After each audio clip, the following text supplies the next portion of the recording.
Alright, going to be doing a quick video here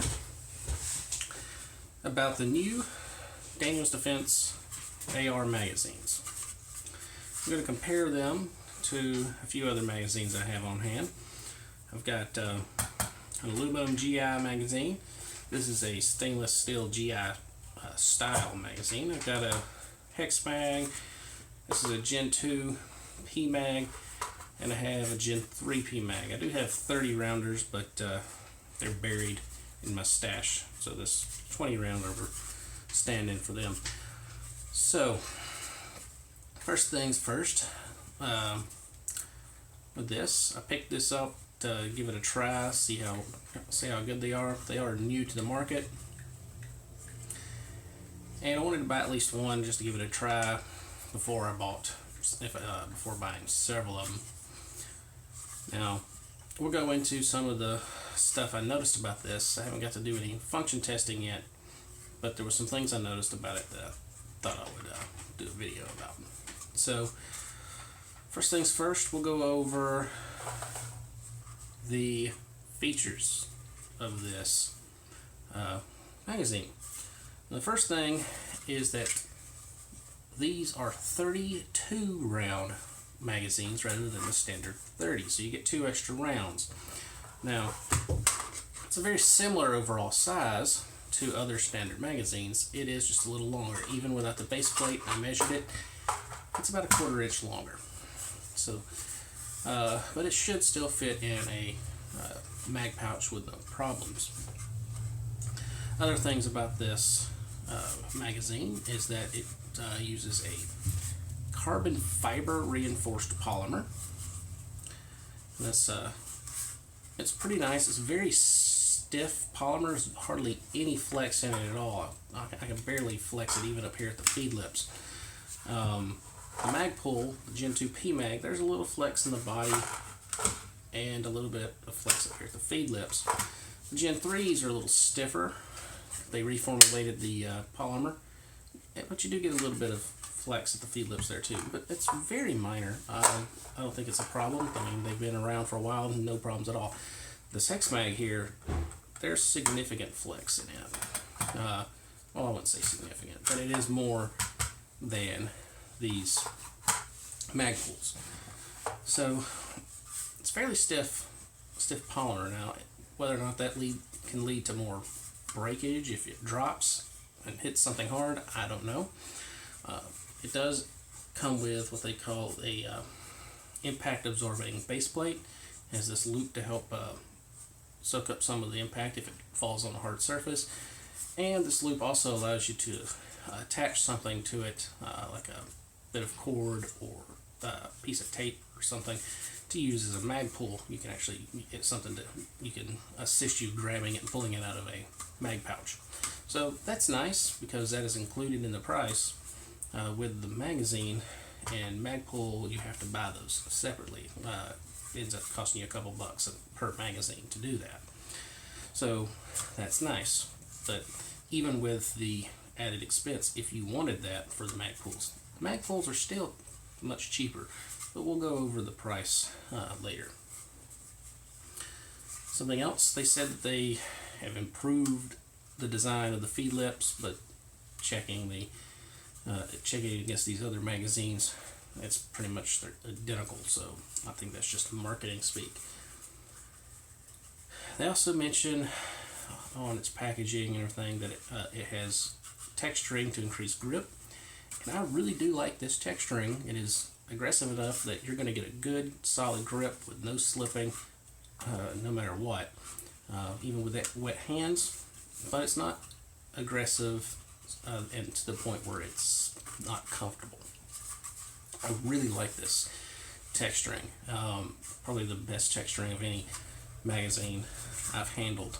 So the texturing on the mag pulls, while the whole surface has got a kind of texture to it, and it has this waffle pattern, you get a decent grip on it. It's not too bad. They improved it a bit with the Gen 3s by adding this ridge, these ridges to the front and back, and they made the waffling a little deeper. Something like this hex mag, these divots, the hex-shaped divots, actually work pretty well. And they also, you can purchase this rubber here, kind of like Talon grips. It actually works very well. I like it. Bought these just because they were different. I bought a couple of them just to mess around with, just because they look cool. But I've used them a few times and no problems with them. Now, something else here. They say they're easy to disassemble. They are fairly easy to disassemble. I would say that the hex mag and the Magpul are easier, but it's not difficult at all. You just have to use something small like the tip of a bullet and pop it apart. It's supposed to be a no snag design. There's not really any protrusions that can snag, so we're good. It's good there, but then really you don't have much of a problem anywhere on any of these others for that either. Alright, another thing is the follower. They say it is an anti-tilt follower. I will say I do like the fact that it is a bright yellow for people who like to visually confirm empty before they reload, and basically check and make sure it's not about function that's caused the stoppage. The bright yellow can help even in a dim light pick up and see, yes, definitely empty. So if you're one of those types, that is a benefit. Now, on to the real reasons I am making this video. The anti-tilt follower and the 32 rounds. So let's talk about the anti-tilt features. We'll grab up a Magpul here. Now let's put some pressure on the front of the Magpul follower. There is no tilt at all. You push on the front of that follower, the whole thing goes down smoothly. It's very nice. This GI magazine has a Magpul replacement follower in it, and you get about 1 millimeter of tilt on the front. That's about it. Then it goes nice and smooth. Very nice. Much better than the old green followers and that were supposed to be anti-tilt. It's much improved over those. There is a newer follower out. I think it's brown. I have no direct experience with those. None of the GI mags that have included that. They all had the green follower that I replaced with Magpul, or they came with Magpuls already installed.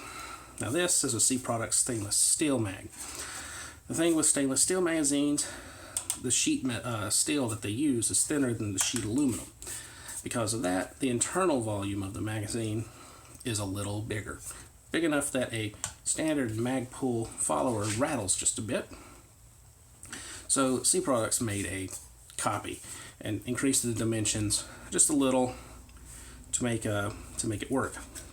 I don't know if they license it or not, but just like the regular Magpul, just about at the most 1 millimeter, and then nice smooth movement. Let's go to the hex mag here. You put pressure on the front of this one, you get a lot. I've got 3/4 of an inch tilt before the, ooh man, about an inch. A lot of tilt right on the front. Now if you put just a little bit of pressure towards the back, you only get about a 1/4 inch. But point is, you can get some tilt on this follower, but it's never enough that it collapses in and binds up the magazine. It still moves, but one of the big problems with tilting followers is that either the follower can bind up, stop moving, therefore the rounds not come up, causing stoppages, or it'll tilt in and the tip of the bullet will catch on the front of the magazine, or it will hit low in the receiver and miss the feed ramps, and it will get stuck rather than flowing up the feed ramp and into the chamber. Don't have enough information about hex mags. They're not as popular as other options, so I can't really tell you if that's a problem. For what it's worth, even the old green anti-tilt followers, I never had a single problem with a tilt-induced malfunction at all, even with some old military mags. But it has happened with in those magazines, so it can happen, and that's just something to keep in mind. Now, onto the Daniels Defense. You push down the front of it. I get at least a 1/4 inch, maybe a little more than 1/8, like 3/16. So it's not as bad as the hex mag, and but it's not as smooth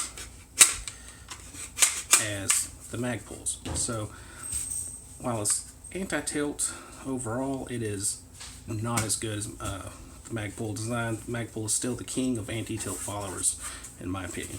Now, on to capacity. How are they fitting 32 rounds, 2 extra rounds, into magazines that are roughly the same size as everything else? Well, they're doing that in a few ways. We'll go over here. And what we're doing is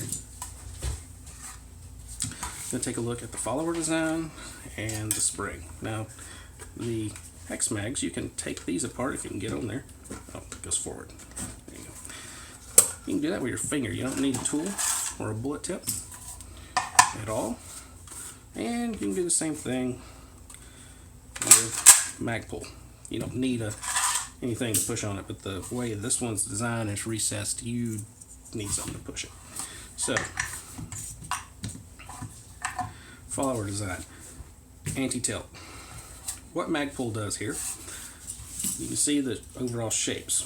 Very long legs on the tangs, or whatever you want to call them, on the follower for the X mag and the Magpul, and the rear portion on this one is much shorter. Now, in order to help keep the rounds straight in the magazine and not flare out, magazines, you can see it really easy on GI mags, this indentation that's on both sides that forms a thinner section in the magazine to help keep the bullet straight. Magpul has that as well. It has these little tangs here that you can see sticking out, or little notches that serves the same purpose, but at the exact same time, this little space, flat notch space here, interfaces against it. Those ride in front of the tabs inside the magazine and provides a bearing surface that prevents the front from being able to push forward. That, plus coupled with the longer rear portion here, which rides in a groove, there's a groove section in there, that prevents the magazine follower from tilting at all. It's a very, very good design for that. The hex mag is similar. It has the magazine body actually narrows here, and that this little portion here pushes against that narrowed portion to help prevent it from tilting. But unfortunately, it's not as effective of a design as shown. Overall, the design of the hex mag just can't cope with tilt as well as the Magpul can. Now, let's see. There's the body of the you can see these little crescent shapes, these little half circle pieces inside the magazine body of the Daniels Defense. Serves the same purpose as the little notched area in the Magpul, and that is interfaced by these little circular cutouts on each side of the magazine follower. As you can see, it's just a very narrow piece. You get a little bit of it here as well, that the crescent follows through, but it's not as near as much of a interface there. Plus, the fact that this rear tang is so much smaller, it's not as effective of a design at preventing tilt. So there you go. It's functional. If I have any issues with reliability, I will definitely update with that. But going to have to reserve my judgment for right now. So we'll see about that, but it definitely is not as good. The good thing about this, now we're going to talk about the extra capacity, is that I've tested it. It will hold 32 rounds, and when loaded to full capacity, 32 rounds, it will insert into a rifle with a closed bolt with no problems. No more difficult than any other magazine. It's actually fairly easy. So that's good. Now if you'll notice here, the magazine springs are different lengths because this Magpul is fairly well used. I've used it several times on many range trips. So it's taken its initial set, and that's its length. Now I've used the hex mags a few times, but not very many, just a couple range trips now, and it's taken some set but not as much, so it's a little longer. This one never been really used. I've loaded it and unloaded it a couple times just to check it, and it hasn't taken a set yet. So how are they getting 32 rounds? Well, as we mentioned earlier, the body of the magazine is just a little longer, about 1/4 inch. Another thing they're doing is the follower, the front peak part here, is shorter than other followers, about 1/4 inch there, which means the follower can go down farther in the body of the magazine without bottoming out, allowing more movement, therefore more room for rounds. Another thing they've done, they're using less coils on their springs. This coil has 11 coils. This spring has 14, and I believe this one is the same. Yeah, I think these are both GI GI springs. This, while it's very similar in form to a GI magazine, is not one because it has less coils. Now I could double check by opening these up, but it's a bit of a pain. But I'm pretty sure the Magpuls come with standard GI style springs. Now, what does the less coils mean? Well, that means that there's less coils, means it can compress smaller. When it's fully compressed, it'll shrink down smaller due to less physical actual material stacking up on top of each other. So all those three things combine to equal 32 rounds versus 30. But that poses a few interesting issues. One, if you replace this spring with a GI spring, you're going to probably lose a bit of capacity.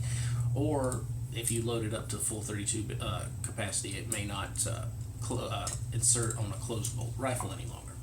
So that can be a concern. Another one is that how springs wear and fatigue. Now, the myth of leaving a magazine loaded will ruin a spring is just that, a myth. Springs do take a set when they're used, but after they take the set, they will usually stay that way for at that length without much shrinkage from that point on until they just start to get too weak to actually function, at which point you have to replace them because they're no longer strong enough to do the job they were designed to do. So what does wear spring is repeated use of a spring. So when you load a magazine and then shoot and it unloads, and then you load the magazine and it shoots and unloads, every time it compresses and uncompresses, it fatigues the spring just a little bit. So that is what causes spring fatigue, actual use of the spring. So another thing that causes wear on a spring is if you exceed its elastic limits. If you take a spring, you can pull it a little bit, not a problem. But if you grab this spring and pull real hard, you can stretch it out to the point where it stays stretched out. What you have done is exceeded the elastic limit of that metal, and it has now been bent to a different, basically bent to a different shape.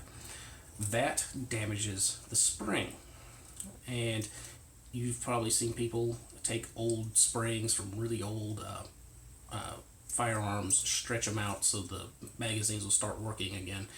But at that point in time, you're in a losing battle, because every time you do that, you're just accelerating the wear until eventually it's going to break or just completely fail.